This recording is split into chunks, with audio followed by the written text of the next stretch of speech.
ગુજરાત શાંત કમિટીએ કરેલી જાહેરાતના પગલે આજે સમગ્ર ગુજરાતમાં ઈદનો તહેવાર ધામધૂમપૂર્વક ઉજવાઈ રહ્યો છે।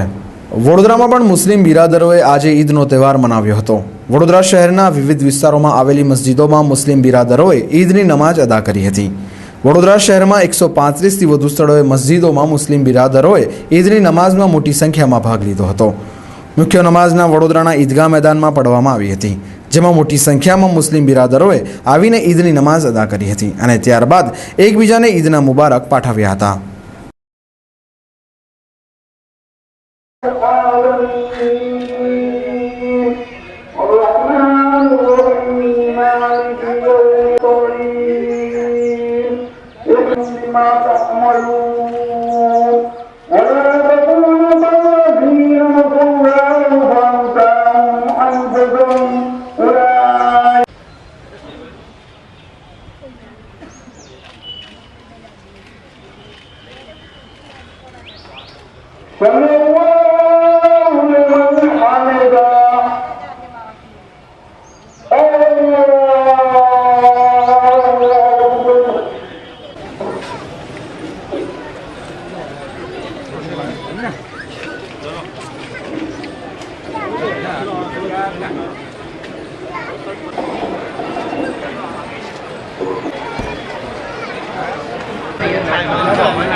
આજે ईद उल फित्र એટલે રમજાન ઈદ, જેને આપણે ગુજરાતી લોકો મીઠી ઈદથી કહેવામાં આવે છે, એ આજે નમાજ વિશેષ પડી અને અદા કરવામાં આવી છે ઈદગાહમાં।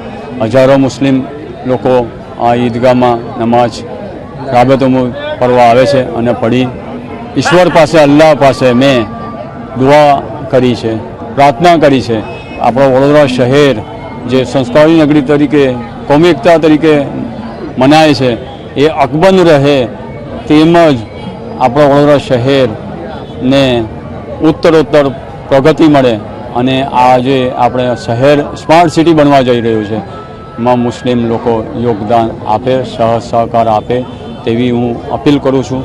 સાથે સાથે વડોદરા શહેરના તમામ નાગરિકોને હું ઈદ મુબારક પાઠવું છું અને ભાઈચારો જે કેળવાય અને એ પ્રમાણે કરતા આવ્યા છે, કોમી એકતા બનાવતા, એમના માટે હું ધન્યવાદ આપું છું।